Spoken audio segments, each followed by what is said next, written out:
Ternyata Velociraptor versi novel lebih mengerikan.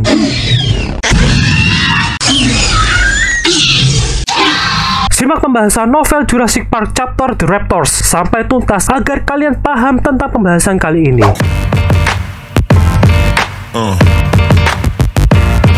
Yeah. Yeah.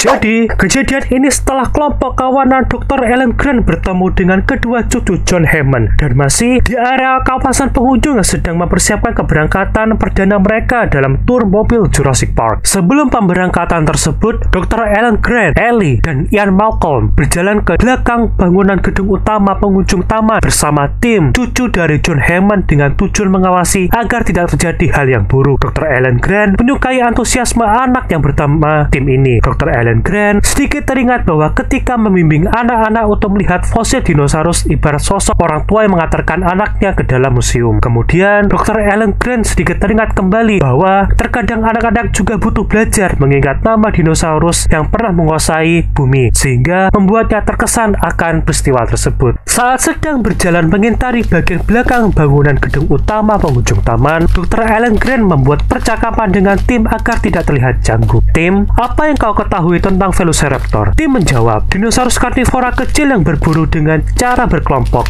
seperti Deinonychus. Dr. Alan Grant tampak kagum akan jawaban dari tim tersebut. Dengan rasa penasaran, Dr. Ian Malcolm pun bertanya, seberapa pintar dinosaurus tersebut? Dr. Alan Grant pun menjawab, beberapa paleontologi percaya bahwa kebanyakan dinosaurus berdarah panas. Di dinosaurus ini mempunyai kepintaran yang belum terukur dengan pasti. Dengan adanya percakapan tersebut, mereka secara perlahan meninggalkan area pengunjung dan melihat generator besar dengan aroma bahan bakar yang sedikit menyengat dengan kepulan asap yang mengintari kawasan atas pohon palem. Ellie mengungkapkan bahwa generator tersebut sangatlah besar dari apa yang dia perkirakan sebelumnya. Dr. Ian Malcolm beranggapan bahwa generator ini juga terhubung dengan pipa turbin di sebelah sana. Tidak disangka bahwa kedua benda tersebut bisa mempunyai arus listrik yang sangatlah besar di tempat kota kecil ini. Bisa saja untuk pengoperasian semua komputer di pulau ini. Setelah melihatnya besarnya generator tersebut, kelompok Dr. Alan Grant melanjutkan perjalanan ke arah utara memandang sebuah pekarangan yang dipenuhi sekitar 50 ekor kambing. Disitulah Ellie penasaran untuk apa semua kambing tersebut. Sontak Dr. Ian Malcolm menjawab, bisa saja untuk makanan dinosaurus berjenis karnivora. Mereka pun melanjutkan perjalanan menuju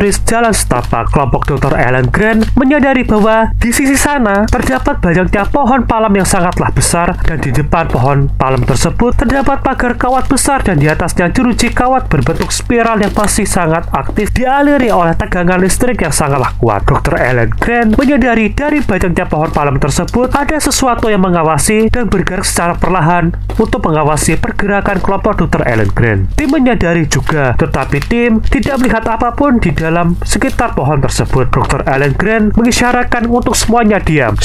Beberapa detik berlalu dengan suara alam yang menyatu. Dr. Alan Grant masih belum melihat apapun di dalam pepohonan tersebut. Seketika, Dr. Alan Grant menepuk pundak Ellie dan menuju ke arah apa yang Dr. Alan Grant itu lihat. Dr. Alan Grant menyadari bahwa binatang ini memiliki bentuk kepala yang cukup besar, sekitar 2 kaki dengan mata yang sangatlah hitam dengan tatapan yang dingin. Dr. Alan Grant menyadari bentuk kepala tersebut hampir mirip dengan kadal masa kini atau buaya modern. Mata hewan itu tidak berkedip sekalipun. Bahkan binatang itu tidak bergerak sama sekali. Binatang tersebut memiliki kulit kuning dengan corak hitam seperti layaknya harimau masa kini. Otot tangannya yang terbilang kurus namun sangatlah kuat dengan 3 jari panjang dengan kuku yang tajam di balik dedaunan. Pergerakan binatang itu bisa terbilang cukup tenang. Sekejap, Dr. Alan Grant menyadari bahwa binatang tersebut sedang mencoba memburu kelompok kita. Dengan kecepatan penuh, 2 binatang tersebut berlari untuk menyergap kawanan Dr. Alan Grant menuju ke arah sisi kanan dan sisi kiri. Dengan kondisi tangan yang melebar membuka cakar pada kedua tangannya serta menggeram membuka rahangnya yang memiliki gigi tajam yang bersiap untuk merobek badan mangsanya. Namun usaha tersebut gagal sebab kedua Velociraptor tersengat listrik dengan berdaya tinggi membuat kedua Velociraptor tersebut jatuh ke tanah dengan mendapatkan luka sengatan listrik di sekujur tubuhnya. Kedua Velociraptor tersebut secara perlahan mundur dengan menggeram kesakitan sehingga kelompok Dr. Alan Grant cukup terkejut apa yang dilakukan oleh kedua raptor tersebut terbilang sangatlah cerdas. Penyerang Serangan berikutnya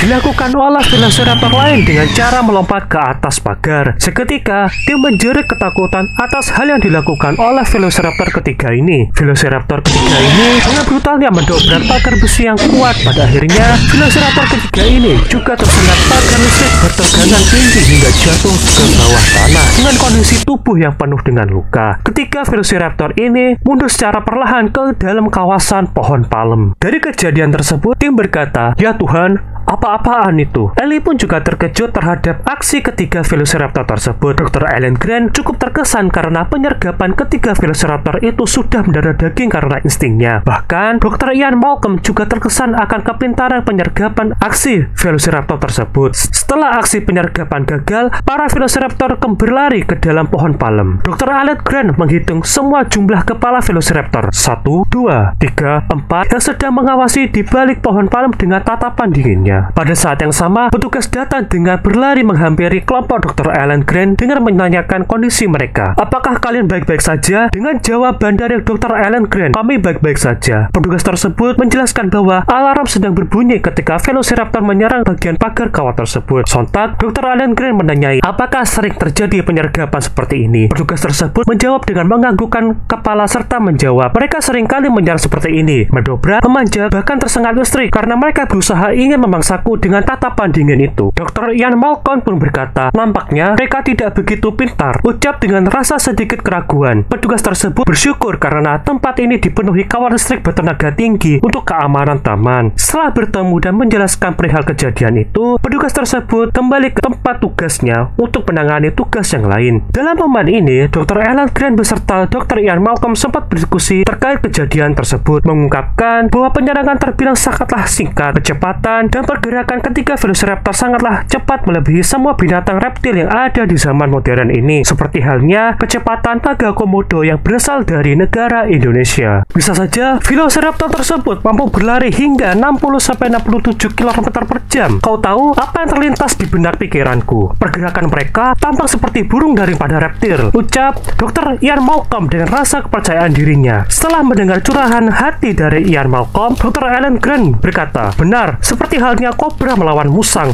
bahkan mamalia kecil lainnya. Dan lagi, cara mereka membuka perburuannya nampak seperti burung pemburu, yaitu kasuari dengan cakar yang besar yang bisa dilihat di taman kebun binatang atau di negara Papua Nugini," ujar dengan rasa pengalamannya. Secara perlahan, mereka pun melanjutkan perbincangan mendalam tentang apa yang mereka lihat terhadap ketiga Velociraptor tersebut. "Jujur saja, aku masih meragukan terhadap ketiga Velociraptor tersebut. Apakah semua ini nyata?" ujar Dr. Ian Malcolm dengan rasa skeptisnya. "Tentu saja, strategi kawanan mereka untuk menjatuhkan mangsa yang lebih besar mirip dengan hewan modern masa kini," jawab Dr. Ellen Grant dengan rasa meyakinkannya. Seketika, Dr. Ian Malcolm muncul pertanyaan mendalam lagi. Bagaimana bisa mereka berburu seperti itu tanpa bahasa? Sontak, Ellie menjawab pertanyaan tersebut. Bahasa tidak dibutuhkan dalam berburu mangsa. Cara mereka berburu dengan komunikasi isyarat dengan cara tatapan mata. Itulah sebabnya dinosaurus tersebut menyerang kita, ujar Dr. Ian Malcolm dengan pertanyaan kepastian. Tentu saja, jawaban dari Ellie dengan cara meyakinkannya. Muncul juga pertanyaan lainnya dari sisi Dr. Ian Malcolm. Apakah mereka akan memangsa kita dan memakan kita hidup-hidup? Timbul pertanyaan dari Ian Malcolm dengan rasa khawatiran. Ellie pun menjawab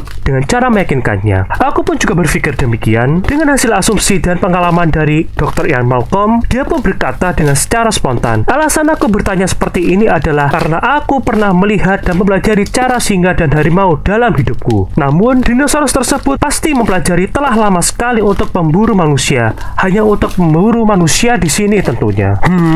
Nampaknya dinosaurus ini tidak lebih sama dari kondisi dan perilaku dari singa maupun harimau di zaman modern ini. Ya, lagi pula mereka telah hidup sebelum manusia itu ada di planet ini kan?" ujar Dr. Ian Malcolm dengan rasa keraguan dari hasil analisanya. Seketika, kelompok Dr. Ellen Grant terdiam sejenak atas penglihatan dan analisa dari apa yang mereka tahu dari kejadian tersebut. "Kau tahu, mungkin seharusnya aku berada di pusat pengawasan sekarang ini kan?" ujar sisi candaan Dr. Ian Malcolm untuk membuat situasi tidak terasa membosankan. Pesan pribadi aneh secara filosofi terkait chapter The Raptors, yaitu dalam versi novel Jurassic Park, Velociraptor bukan hanya dinosaurus buas. Dinosaurus ini merupakan sebuah simbol kecerdasan, adaptasi, dan kekacauan yang tidak bisa terhindarkan. Sosok karnivora pemburu dalam kelompok, mengingat pola pergerakan manusia bahkan hanya menguji kelemahan sistem sistem keamanannya. Makhluk ini bukan hanya sekedar mengikuti naluri, tetapi strategis, sabar, dan penuh perhitungan. Ya, seperti halnya sosok predator sejati, serta Velociraptor bukan hanya tentang sekadar monster prasejarah, melainkan perwujudan refleksi dari ketakutan dan keangkuhan manusia itu sendiri. Di balik chapter The Raptors, terdapat suatu pesan yang bisa kita ambil seperti kecerdasan bisa lebih berbahaya daripada kekuatan. Sebab Velociraptors tidak besar dari T-Rex, tetapi lebih menakutkan karena kepintarannya. Begitu juga dalam kehidupan, terkadang bukan hanya yang paling kuat yang menang,